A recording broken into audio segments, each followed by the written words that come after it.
Chicago, Chicago. Sweet home, Chicago. Please have a seat. Thank you, Punihi, for that outstanding introduction. President and Mrs. Bush, President and Secretary Clinton, thank you for being with us today and for your devotion to our country. And President and Dr. Biden, thank you for your steadfast partnership for 8 years. Joe, we started as running mates and ended as family. And we would not be here without you. And we are grateful.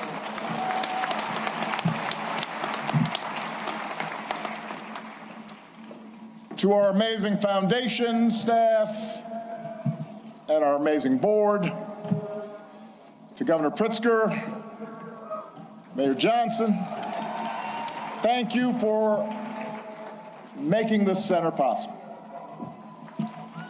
To congressional leaders and foreign dignitaries who've made the trip, I cherish our partnership together and all we got accomplished together. Thank you.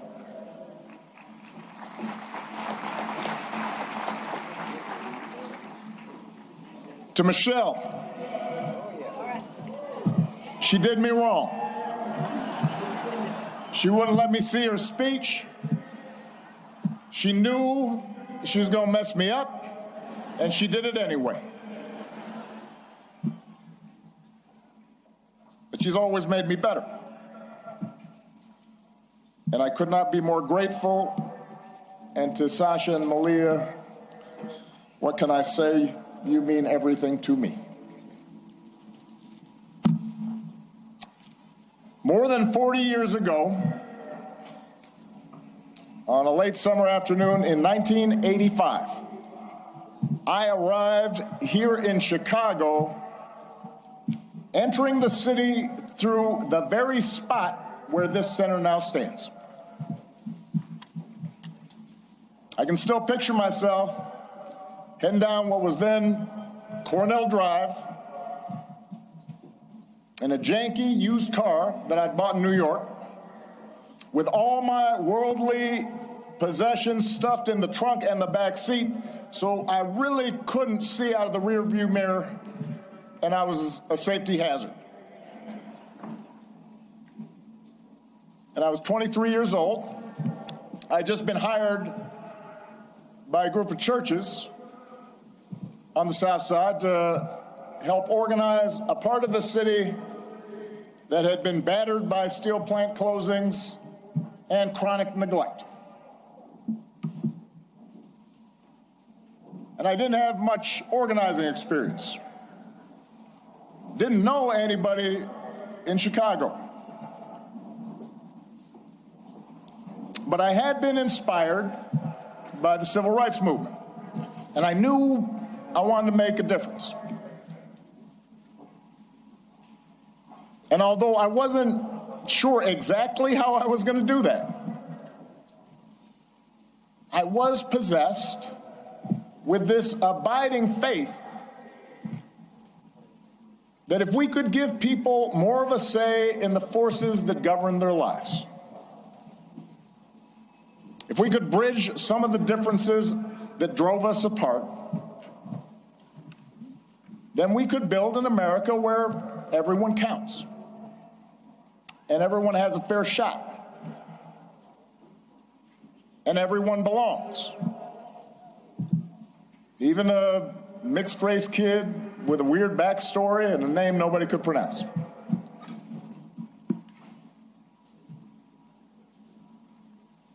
And it was here, in this city, a city of broad shoulders, that I found what I was looking for. Day by day, block by block, I got to know the people who lived here, their hopes, their dreams, their tragedies and their triumphs. I witnessed their resilience in the face of hardship and the quiet heroism of a single mom raising her kids and sending them to college on a secretary's salary, or the priest electing to stay in the city and open his doors to at-risk youth, even as most of his flock had fled to the suburbs. I learned that leadership has less to do with titles or rank or chasing attention than with helping others find their voice, reaching their potential, and sitting around people's kitchen tables or on their back porches, spending time in church basements, in barbershops. I was reminded that everyone has a story to tell if you just care to listen. Sacred stories, full of courage and humor and grace, and that each of those stories in some way connected to my own. In other words, I found my purpose here, and I fortified my faith here, and I found my community here, friendships that would last a lifetime. And I found a girl from the South Side who has been my greatest blessing.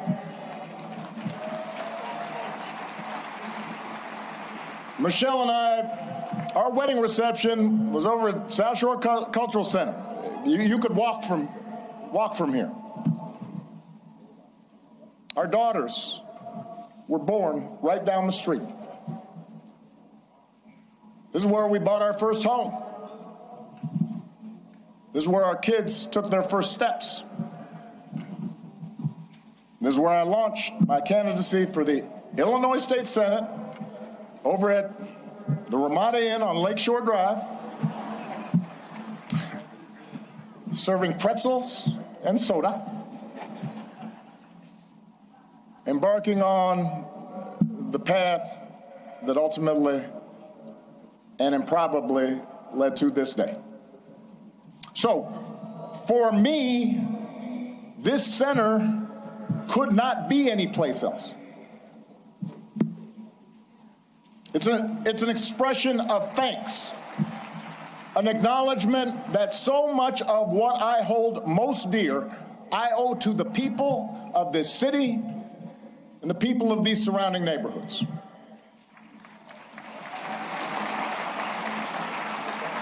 And it's why we designed the center not to be some lifeless mausoleum. I am too young for that. Not just a place to see Michelle's dresses, although I understand that will be the top attraction. We wanted it to be a vibrant, living celebration of community, where we can learn together and share the joys of art and music and sport and play. Because it's in those moments that we're reminded of our common humanity.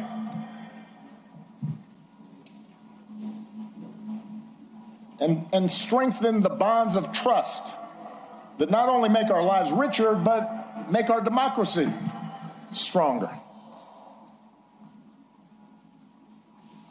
Now, we also wanted this center to be a celebration of the extraordinary public servants, many of whom are here today, that made this journey possible.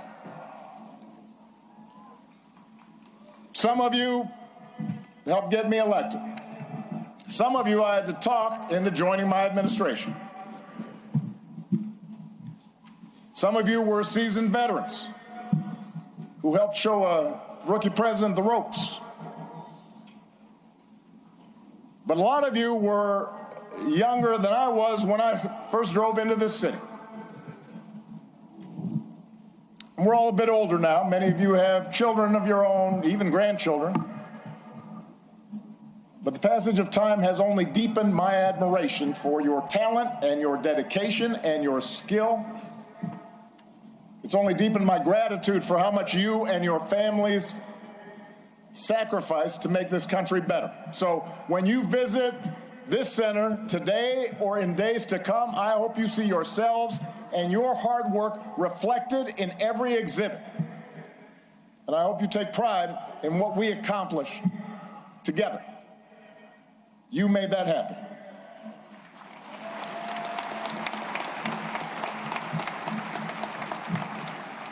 Now, of course, we did not accomplish everything we set out to do. No administration does. Some of the exhibits reflect unfinished business. In some cases, my own shortcomings and mistakes.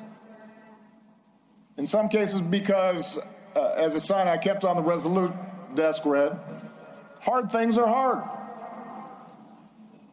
And that's especially true in a big, raucous, diverse, argumentative democracy like the United States of America. Everybody's got an opinion. And that means getting stuff done involves reconciling the demands of a couple of 100 million people. Democracy can be frustrating. It can be slow. It can be inefficient. And yet, more than anything, I hope this center will serve as an affirmation of just how special, how precious our democracy truly is, and remind us what we can achieve when we embrace our shared responsibilities as citizens.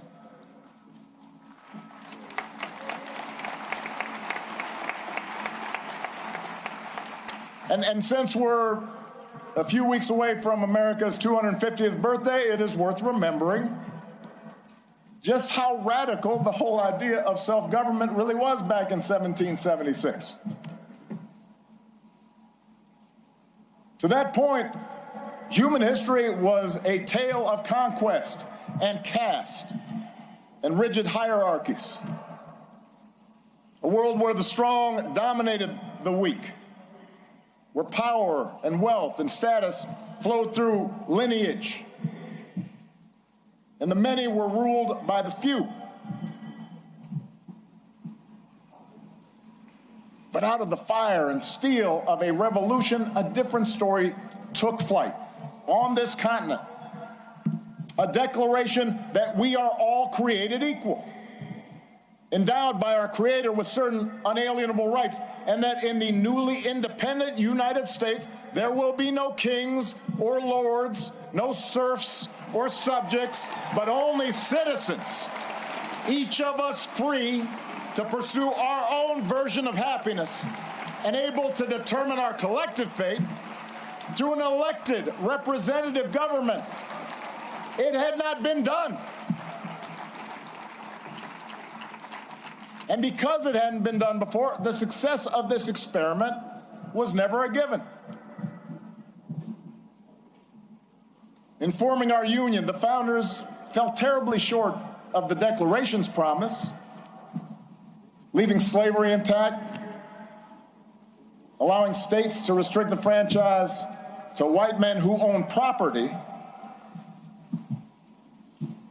But in drafting a Constitution and a Bill of Rights, they did have the foresight, the genius, to provide us with a framework that allows each generation to make our union more perfect.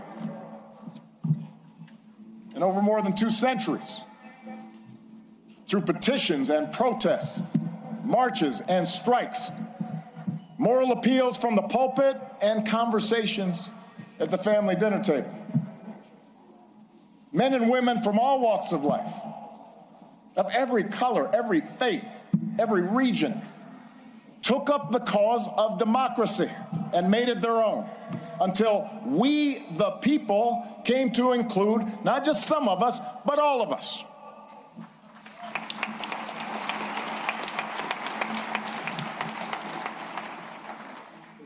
And that's why the story we tell in this building begins not with Michelle's origins or my origins, but with our nation's, with a founding era print of the Declaration of Independence, and a pen and ink stand used by Frederick Douglass.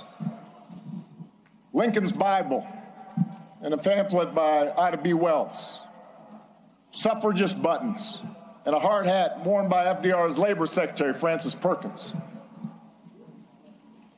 And it's why the exhibits here focus not just on policies, but on the shared values that make democracy possible. A belief in the intrinsic dignity and worth of all people, and that no one is above the law or beneath its protection. A belief in checks and balances in our government and an accountability that comes with an independent judiciary and a robust free press.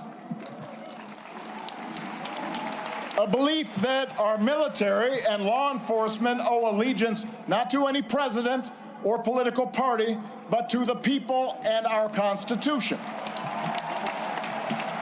A belief in the peaceful transfer of power after the people have spoken in fair and free elections, recognizing that in a large, complicated society like ours, no group or faction gets its way 100% of the time. And a belief that qualities of character, honesty, integrity, kindness, compassion, a sense of duty, and honor, those things matter in our public dealings, just as they do in our private lives. These are not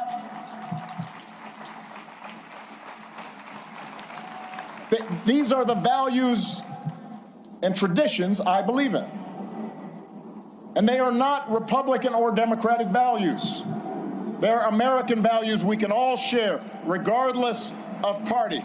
Values every president here today, as different as we are, has tried our best to uphold. Values that John McCain and Mitt Romney believed in no less than I did. It is our greatest inheritance, the story of America at its best, because it reflects a basic faith in the decency of our fellow citizens and the possibility that, despite all of our differences, we can see each other and understand one another and make common cause together.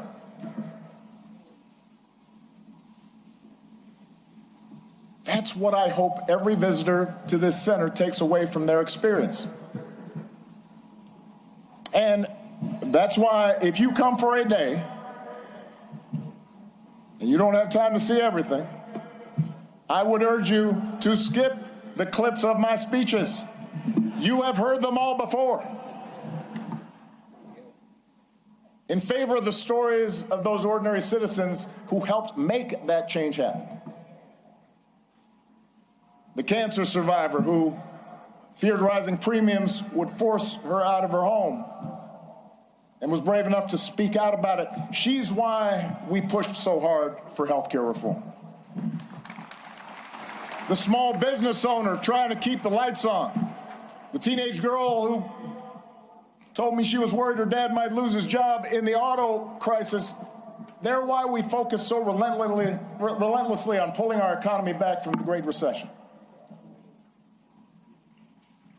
The wounded warrior overcoming debilitating injuries.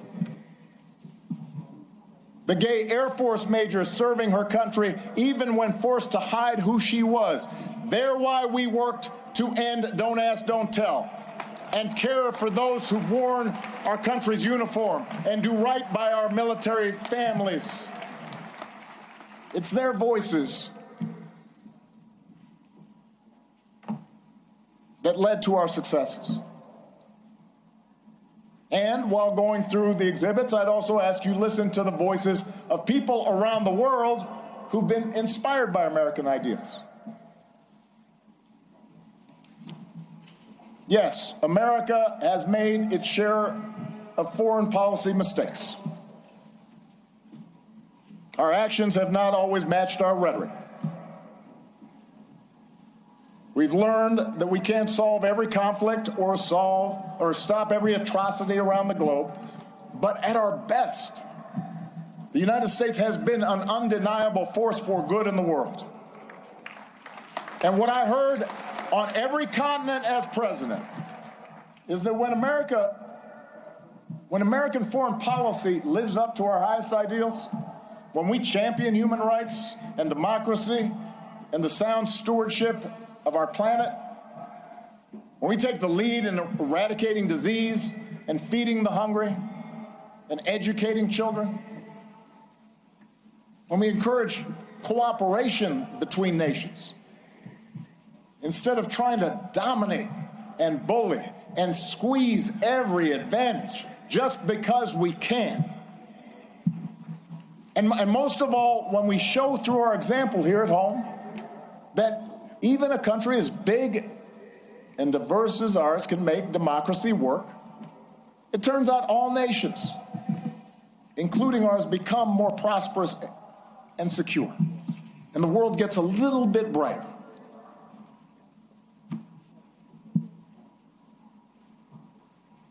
I recognize it's been almost a decade since I left office. In that time, we have lived through more war and a terrible pandemic, economic disruptions, mass protests, backlash against mass protests, political conflicts that have shaken the very foundation of our democracy. We've witnessed a technological revolution that promises remarkable discoveries, could revolutionize medicine, but is also accelerating inequality, that puts all the world's information in the palm of our hands, but somehow makes it harder for us to tell a truth from a lie, that connects us instantly like never before, even as it makes us more distrustful and more withdrawn and more fearful and more isolated from each other. It's a lot. For millions of people in this country and around the world, the future feels uncertain, the ground unstable beneath our feet. And as algorithms keep feeding us a steady stream of distraction and outrage, as only the loudest, most extreme voices get attention, fanning our prejudices, appealing to our basest, most tribal instincts, it's tempting to give in to cynicism and even despair, to stop trying. We start thinking that appeals to democracy and civic participation are corny and old-fashioned and boring and naive. That the very idea of working on behalf of the common good is a sucker's bet. And that in order for us to win, somebody else has got to lose. I get it. I am not immune to anger or doubt.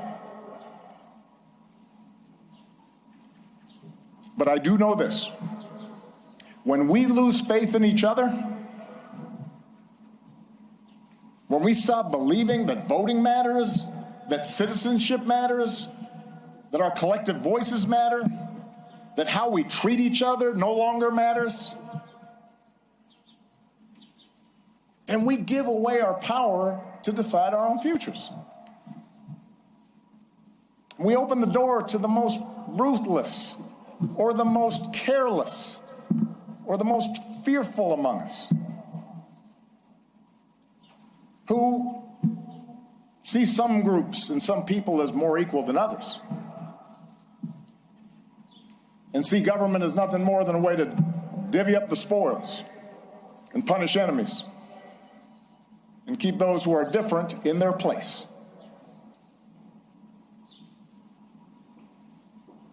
I do not believe that is the story of America that prevails in the end. I don't believe it because for us to give up, for us to give in now, after all this country's been through, to cynicism and division would be a betrayal of our founding ideas, a betrayal of our faith. And I remain convinced that the overwhelming majority of Americans feel the same way. That as unsettled as we are, people aren't looking for perpetual anger and division. They are looking for fairness and common sense and mutual respect. That deep in our gut, we want to find a way to turn towards each other again, not further away.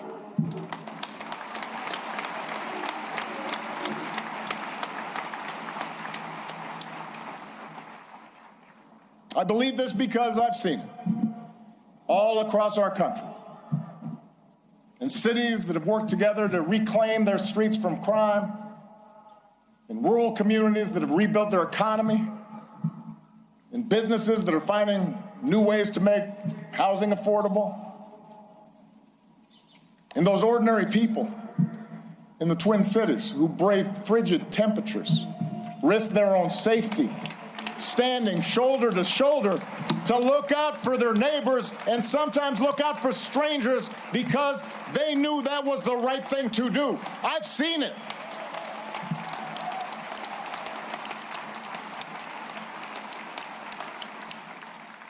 And I've seen it in a new generation of leaders here and around the world, like Punihya and Addison.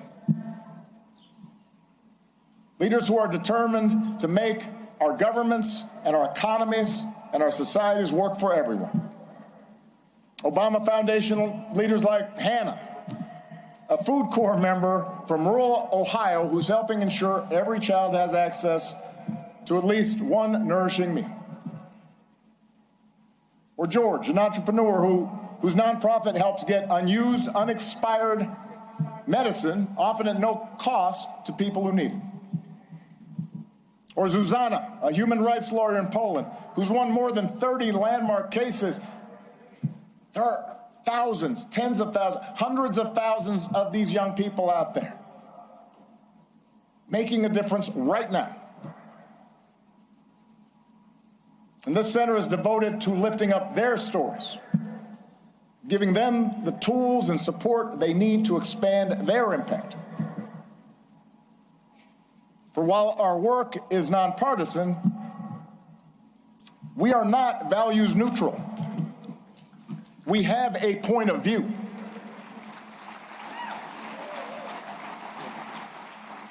The exhibits in the center are not meant to evoke nostalgia for some gauzy bygone era, some unattainable past that we can dream about and say, oh, we miss you, Barack. They're meant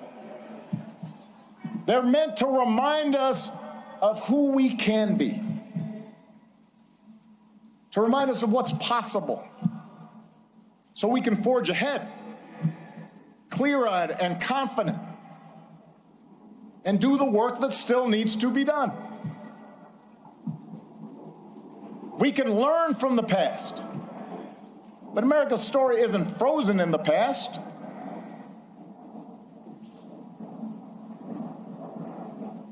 It has chapters yet to be written, not by one person or a few people, not by Barack and Michelle, or anybody with a fancy title or a high office, but by all of us.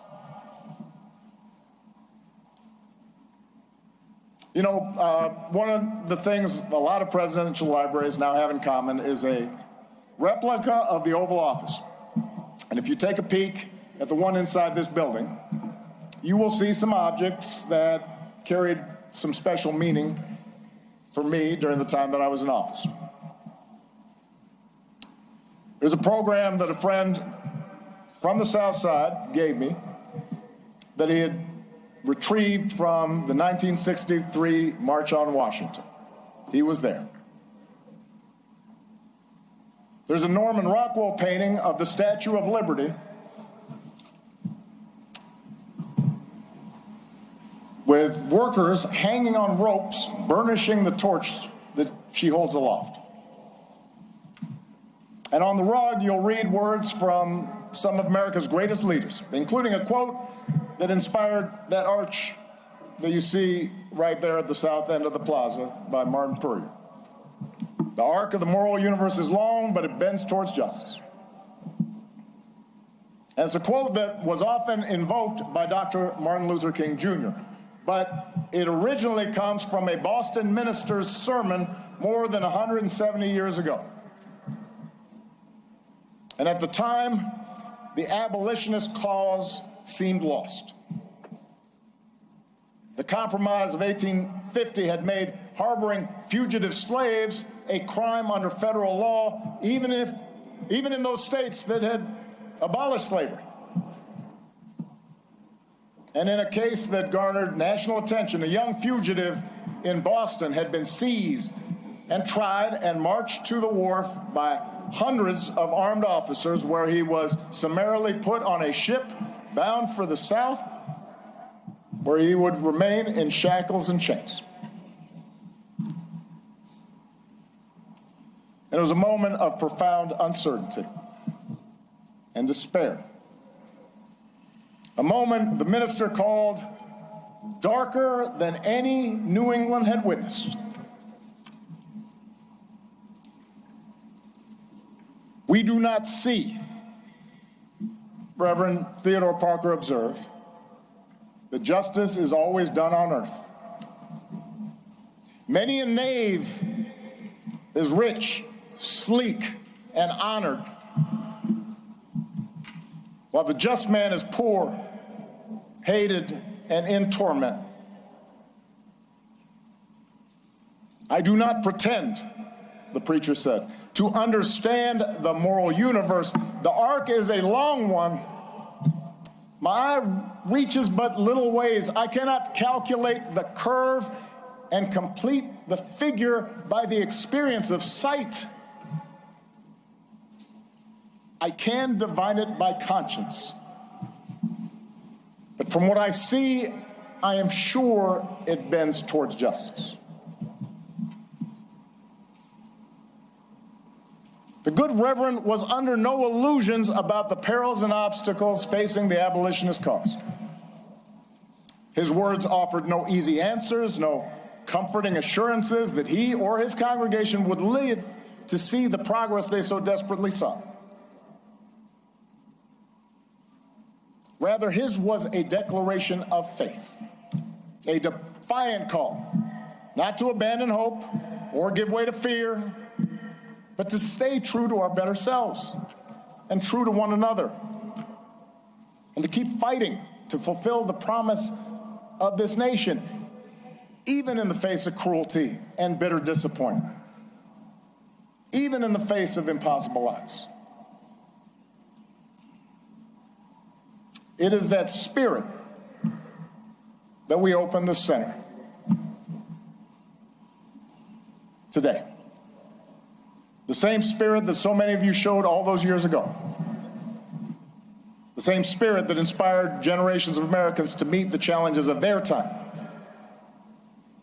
The same spirit that is alive and well here on the south side of Chicago. Same spirit that will see America and the world through its present trials. There is a new generation out there, ready to write the next chapter of our story. We intend to help them do it, and we ask that you join us. Thank you. God bless you. God bless the United States of America.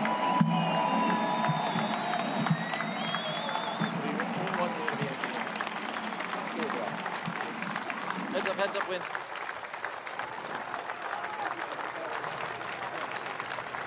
Heads up.